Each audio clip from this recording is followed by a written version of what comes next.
आप देख रहे हैं द लोकल जर्नलिस्ट। इस वक्त बड़ी खबर बांग्लादेश से तख्ता पलट की आ रही है, जहां बांग्लादेश की प्राइम मिनिस्टर शेख हसीना ने अपना पद छोड़ दिया है और देश से भाग गई हैं।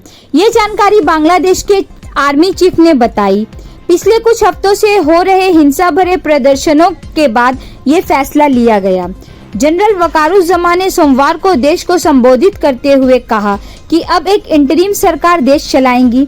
शेख हसीना, जो 20 सालों से देश पर शासन कर रही थी, एक मिलिट्री हेलीकॉप्टर में बैठकर चल पड़ी जब लोगों ने नेशनल कर्फ्यू को नजरअंदाज करते हुए ढाका में उनके महल को घेर लिया। ये इस्तीफा तब आया है जब 300 लोग प्रदर्शनों में अपनी जान गंवा चुके हैं। रविवार की रात को 100 के करीब लोग मारे गए हैं और सोमवार को भी हालत बहुत टेंस भरी थी, जब प्रदर्शनकारी ढाका मार्च करने का प्लान बना रहे थे और सेना देश को एड्रेस करने की तैयारी कर रही थी। फिर तक मीडिया रिपोर्टर्स ने बताया कि सड़कों पर लोग खुशियां मनाने लगे जब बांग्लादेश की प्राइम मिनिस्टर शेख हसीना का इस्तीफे की खबर फैली। आर्मी चीफ ने नागरिकों से आर्मी पर भरोसा बनाए रखने की अपील की है और कहा कि वो देश में शांति वापस लाएंगे। उन्होंने ये भी कहा कि हम हर मौत और अपराध का इंसाफ दिलाएंगे और उन्होंने लोगों से पेशेंस रखने और किसी भी तरह की हिंसा और तोड़फोड़ से बचने की गुजारिश की है।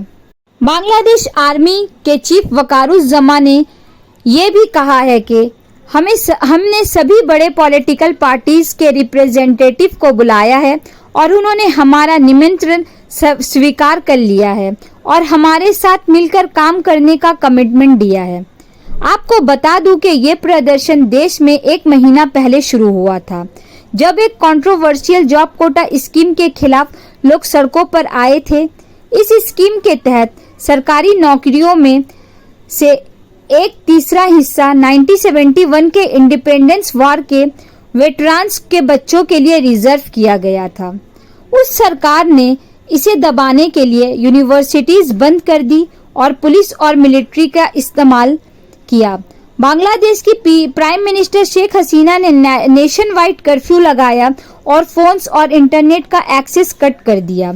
प्रोटेस्ट चल रही थी और देश के टॉप कोर्ट ने फैसला दिया कि ये कोटा 30% से घटकर 5% कर दिया जाए, जिसमें 3% वेटरान्स के रिश्तेदारों के लिए होंगे। लेकिन ये सब अंत में बेकार गया।